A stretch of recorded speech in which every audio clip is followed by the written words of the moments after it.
Welcome to Fake Fighting Frenzy. I'm your host, Steven. And I'm your not host, D-Rock, World Heavyweight Champion. Broadcasting from the only place that shows West Ring reruns 24/7. That is true. Derrick's bedroom. And today we watched a doozy of a match.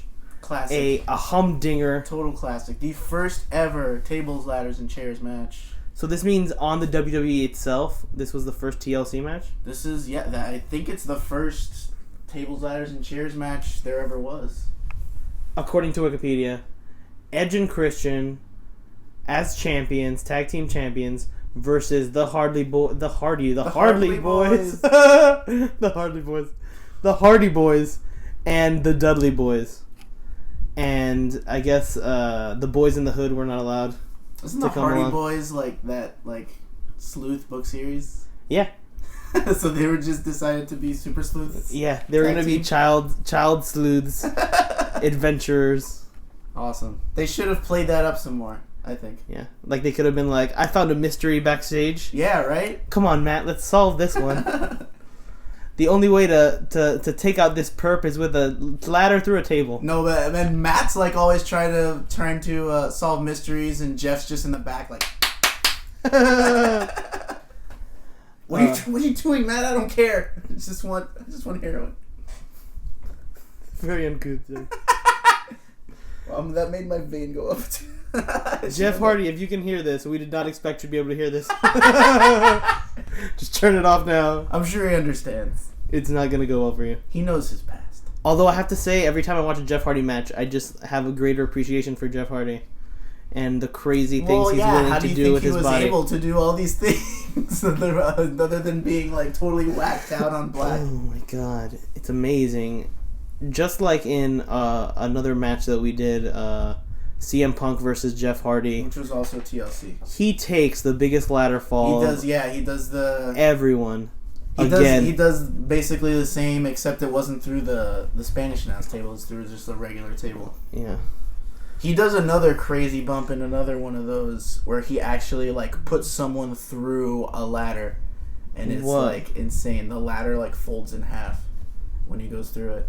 Gotta see that. It's crazy. I think it might be the goddamn fucking WrestleMania 17. WrestleMania. Oh, that's right. This is how we chose SummerSlam 2000. Yeah. Because we originally chose WrestleMania 17, Dudley Boys, Hardy Boys. But for some reason, Edge and Christian, the fucking WWE Network has taken down WrestleMania 17. I don't understand what. Maybe it's under maintenance or something. I don't know what it is. The crown jewel in its empire of WrestleManias. Yeah, the widely considered the greatest WrestleMania ever, which pretty much kind of by default makes it the greatest pay-per-view ever, no?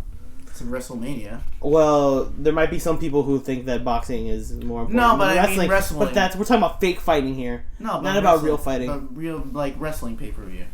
But I'm sure there's some people that are no, Great American Bash in 1989. Clash of the Champions. Yeah, exactly. It has champions clashing.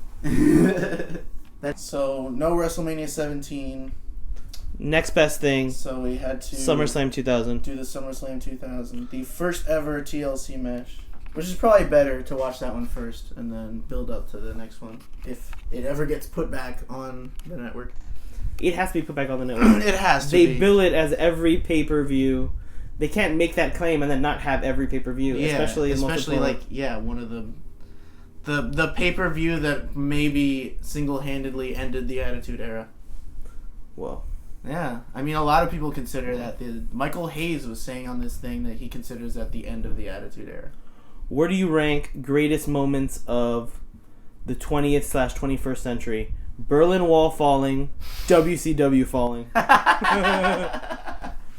Yeah, sure, it's up there. For sure. It's almost as much of a war. This was a crazy sick match. Yes. Very crazy. Very sick. Best spot. Such crazy. Best spot I saw. Wow. That I didn't expect to see was Devon hanging from the middle of the ring. Oh, the hanging. Devon and Jeff Hardy were hanging together. And Devon fell first, and then they hit Hardy with a ladder, and he fell too. But I never expected to see Devon. I thought when Devon just hanging there. I thought when Devon fell and Hardy was just hanging there for like forever that he was gonna like grab the belts while he was up there. If he had more sense, he would have grabbed both and just started doing pull-ups. Just like grab both straps and just like rip him down as he's on his way down. Whoa. He's gonna fall anyways. Might as well single-handedly win the match. Might as well bring the belts with you. But then he would be the tag team champions. Yeah, and then we forgot about the Dudleys set up first the crowd starts chanting "We want tables," and so of course Bubba Ray goes Devon, and Devon goes what? And he goes get the tables, and it's very cathartic and awesome. Wonderful. I love that, like, in when they went on to TNA, eventually it got to the point where they would do that, Devon, what? And Bubba Ray would go, like, turn to the crowd and go, 1, 2, 3, and everyone would go, get the tables! In unison? Yeah, it was awesome. But so they get the tables, and they stack up. There's 2 tables side by side already, and then they stack 2 tables on top of those 2 tables. Next to each other, and they're sitting there most of the match, and you're like, they forgot about them. Yeah, the Jeff Hardy big spot off of the 20-foot ladder happens, and that makes you pretty much forget about the other tables. But then Bubba Ray starts climbing the Bubba Ray big looks like 20-foot ladder. He's about to get to the thing, the belts, yeah, the thing, and everybody comes in and just pushes him, and he fucking slams down into 4 tables, and is dead for the rest of the match. I don't think he gets up after that. Yeah, I'm pretty sure he's. But dead. then who was it? Was it Hardy or was it Devon? Hardy. That was going up, and they pushed him like back on the ladder. Devon pushes Hardy backwards onto another set of 2 tables that we didn't notice were at ringside. Also. Yeah. They were really genius in like planning tables and then planning these ladders to be at the perfect angles so that people could fall off them onto the table. Yeah, exactly. Yeah. The only complaint, if I want to have a complaint about this, is it's like kind of a spot fest. It's just like a bunch of people falling off of things into things. Yeah, there's very little wrestling going on. It's not. Yeah, it's not. It's different from that like CM Punk Jeff Hardy match in that sense that like it's not that match is more than just like a bunch of people falling onto things, and it's not like nothing really kind of fits together that much. But it's still, it's still a lot of fun. It's a fun ladder match. A lot of awesome spots. So it's a great match. I'd give it a 4-star. I give it a recommend. It's worth watching if you want to see some big spots. Yeah, I mean, if you like ladder matches, it's you can't miss with this match. And Edge and Christian, who we haven't talked about a lot, they do some pretty. They take a couple big bumps. Yeah. Christian gets pinned inside of a ladder. Oh yeah, and then he gets in between, and then Edge gets tossed on top of him. Yeah, that was awesome. And that was pretty hardcore. That was cool. They never do like this is hard. Remember when there was that time in the past when people would start a chant, "This is hardcore, this is hardcore," or "You're so hardcore." Remember when hardcore was like a hot word? And it was getting into the public. I don't remember the "This is hardcore" chant. I remember people would start chanting ECW when things would get hardcore. ECW, yeah. But I remember like especially when Joey Styles Joey Styles started doing commentary for a while. For that time.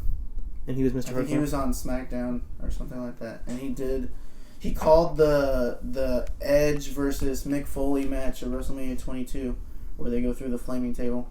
Whoa. That's a great match. That's like a 4.5 star. I love that match.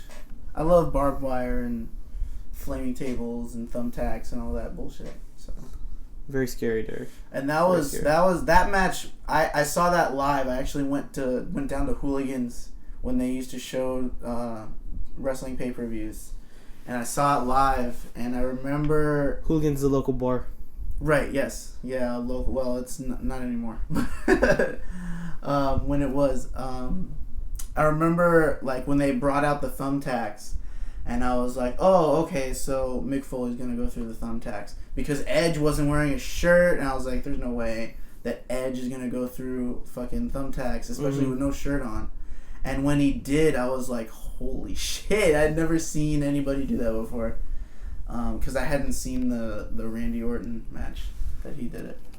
But that happened before Randy Orton match. That was after. That was after? Yeah, the Randy Orton match was Backlash 2004, I think, and WrestleMania 22 was 2005.